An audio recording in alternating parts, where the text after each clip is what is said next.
Malam hari ini ya kita akan bahas tentang Crypto Freedom Formula. Jadi formula pasti gimana caranya lu bisa bebas finansial dari kripto. Kita tahu di tahun 2030 dunia ini akan shifting ya, narasinya tuh akan shifting. Udah nggak seperti dulu lagi. Jadi kalau kalian bisa silahkan ya, kalian tanya ke AI yang kalian pakai, mau dari Claude, mau pakai Grok, mau pakai ChatGPT, mau pakai yang Cina punya, mau pakai Alibaba punya, kalian tanya. Kira-kira ketika AI itu udah gantiin produktivitas manusia, kedepannya pekerjaan apa yang masih ada untuk manusia? Jawabannya tidak banyak ya, mungkin beberapa pekerja kreatif dan ya nggak banyak ya pekerjaan yang akan masih dilakukan oleh manusia. Jadi perkenalan ya sebelumnya buat yang belum kenal gua, ya mungkin gua rasa ini karena channel gua udah banyak yang kenal ya. Gua adalah seorang investor ya, umur gua masih 24 tahun, gua udah di pasar modal kurang lebih sekitar hampir 10 tahun. Jadi di zaman lu masih main layangan sama main gundu, gua itu udah aktif di pasar modal dari di traditional equity ya, di domestic, international equity. Gue juga sudah main di beberapa lini ya, usaha juga. Dan core dari gue nyari duit dari mana itu adalah di investasi ya. Jadi gue itu core-nya investasi. That's why gue bikin webinar seperti ini untuk bisa bantuin orang-orang yang dulunya pengen seperti gue ya. Kita akan mulai. Gue pengen jawab pertanyaan yang banyak kalian tanyain ke gue. Kenapa sih gue bikin Akademi Kripto ini? Gue kan berpartner dengan Bro Kakak ya. Jadi Bro Kakak itu adalah trader. Dia juga udah lama, mungkin kurang lebih dia lebih lama ya dari gue ya di kripto. Dia fokus dari 2016. Udah 3 cycle lebih beliau itu trading di kripto, aktif dan menjadi dosen waktu itu karena passionnya mengajar. Jadi gue tuh punya passion untuk mengajar. Jadi dari gue masih kecil ya. Ketika gue dulu zaman bahkan gue potong rambut ya. Tukang potong rambut gue itu gue ingat banget dulu ya. Dulu gue pernah punya tukang potong rambut. Yang akhirnya dia sampai bisa jualan di Kaskus, ya waktu zaman Kaskus transisi ke Tokopedia, dan akhirnya dia bisa sukses.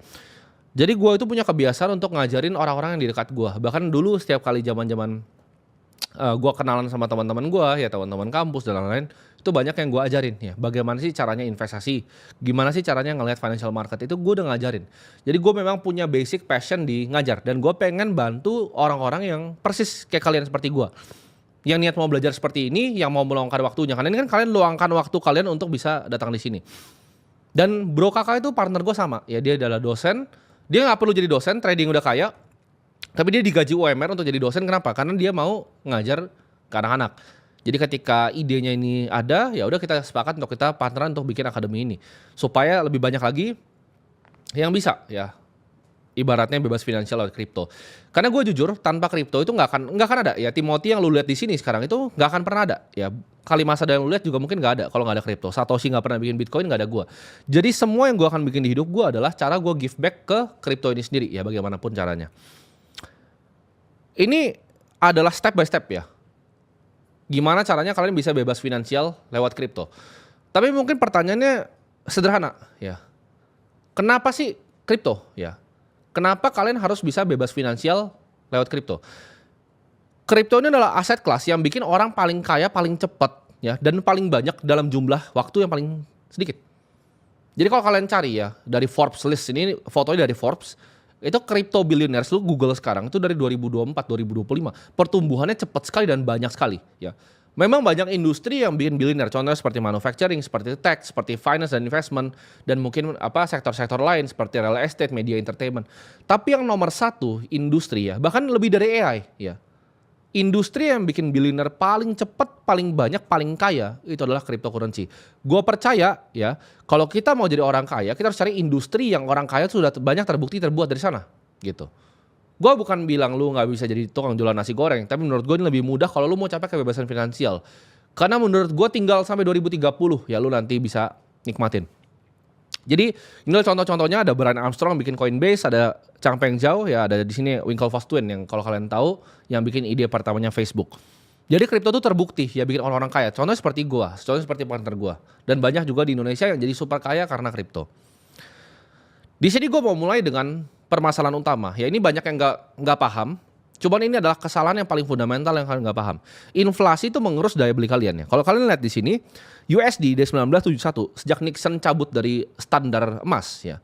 USD itu turun terus ya. Bahkan sampai sekarang sampai 2024 ya, ini nggak ada di chart ini, tapi sampai 2024 tuh turun terus. Sedangkan apa? Sirkulasi uang yang beredar. Nanti gua akan jelasin. Kenapa sirkulasi uang yang beredar tuh bertumbuh terus? USD tuh turun terus, tapi sirkulasi uang itu naik terus, ya. Jadi kalian harus pahamin konsep fundamental dari ini. Ini foto yang dulu pernah gue posting dan sempat viral ya. Jadi gue cari-cari. Ini ada tulisan nasi putih 150, nasi rames 400, soto babat 350, soto ayam 350. Ini foto beneran gitu di Indonesia. Jadi nasi yang dulunya 150 tuh jadi 5.000. Setelah rupiah ada beberapa kali dipotong kan. Jadi lu hitung aja, silahkan pakai matematika dasar, nasi itu naiknya berapa kali. Ya. Ini akibat apa? Ini akibat uang yang beredar ya makin banyak. Dan ini bukan cuma terjadi di negara kita, ini terjadi di satu dunia. Ya, ini hanya salah satu contoh aja. Tapi ini adalah fundamental kenapa menurut gue kripto akan merubah semua di masa depan. Karena orang mulai sadar uang yang seperti ini bukanlah uang yang fair lagi. Ya, gue selalu ngomong ke kalian, zaman kerajaan zaman dulu, ya, lu tukang benerin kereta kuda, lu itu nggak perlu ya investasi, lu nggak perlu takut nasi lu dari 150 ke 5.000. Lu cukup pegang kepingan emas, ini bisa ditukar buat sapi, ya dia bisa tukar sapi terus, pakai kepingan emas yang sama. Sedangkan sekarang itu enggak, ya. Lu gaji UMR 4 juta lu tabung, ya lu bingung kenapa lu miskin, 4 juta lu tabung. Itu yang lu bisa beli di sekitar lu tuh tambah mahal terus, ya. Nanti gua akan tunjukin datanya. Ini adalah alasan kalian nggak bisa kaya. Ini kita ambil yang paling tinggi ya di Jakarta ya. Ini adalah upah minimum, ya UMR yang kalian bisa sebutnya. Itu naik dari 1 juta 2004 ke 2022 sampai 2023, 2024, ya, sekitar mau hampir 5 jutaan. Tapi di sini yang kalian perhatikan adalah apa? Barang di sekitar kalian tuh naiknya lebih cepat dari ini, ya. Ini naiknya lambat nih dari 1 juta ke 5 jutaan. Tapi sorry tuh saya kalau kalian beli rumah 2004 sama sekarang itu harganya langit dan bumi. Naiknya nggak cuma 4 kali rumah. Karena per tahun mungkin 15%, ya, internal rate of return. Kalau lu cari tanah yang bagus di Jakarta itu sulit sekali, ya. Cuma naik 4 kali dari tahun 2004 itu tidak mungkin. Naiknya berkali-kali lipat, ya. Cepat sekali naiknya dan dia compounding, ya, exponential. Nah, pertanyaan sederhana, kenapa uang itu bisa ekspansi? Mungkin kalau jawaban sederhananya adalah mencetak uang, tapi itu kan gue yakin kalian nggak puas, karena itu yang selalu gue ngomong ya di video YouTube gue, kalian udah tahu. Tapi ini adalah sistem yang sebenarnya terjadi, yaitu fractional reserve banking. Ya. Apa sih fractional reserve banking ini? Jadi ini adalah sistem kenapa uang itu bisa beredar banyak sekali. Kenapa money supply itu bisa banyak sekali. Rahasianya seperti ini. Ketika lu deposit uang ke bank, let's say kita pakai dolar aja ya. Kita nggak pakai mata uang di sini, kita pakai dolar. Lu deposit $1.000 ke bank. Bank itu ya itu ada aturannya untuk simpan reserve 10% dari lu punya total uang yang lu depositkan. Jadi kalau kita sekarang rame-rame, misalnya kita di Bank of America ya, kita deposit semua duitnya, kita tarik semuanya, mereka nggak punya duitnya. Karena sistem fractional reserve ini. Jadi mereka sebenarnya nggak punya uang yang mereka janjikan, mereka pegangin lu. Ketika lu taruh 1.000, mereka pegang 100. Ya. Dan 900-nya sisanya diapain? Itu dipinjamkan ke orang lain. Jadi orang lain butuh rumah, orang lain butuh mobil, mereka taruh situ. Mereka butuh KPR, dikasih pakai 900 punya lu. Nah 900 ini punya lu, ya kan? Itu kan nggak semuanya di spending. Misalnya kontraktor ngambil utang, dia kan nggak langsung spending buat bayar kulinya. Yang dilakukan adalah apa? 900 tadi itu ditaruh lagi ke bank yang sama. Ketika banknya dapat 900, ini 900 dari hutang. Jadi lu paham kenapa semua uang kertas itu riba dan semua angka-angka itu riba. Karena ketika 900 ini balik ke bank yang sama, balik lagi dia ambil lagi 10% yaitu 90.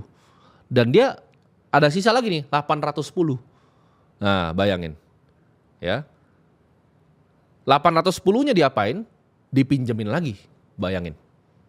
Ya, 810 dipinjemin ke orang misalnya mau buka toko roti. Nah, yang buka toko roti ini kan nggak langsung beli-beli barang. Dia nggak langsung bayar kontraktor. Yang punya toko roti di 810 dia masukin lagi ya. Reserve-nya 81 jadinya. Dia pegang 81. 10% dari 810 yang punya tukang roti ini.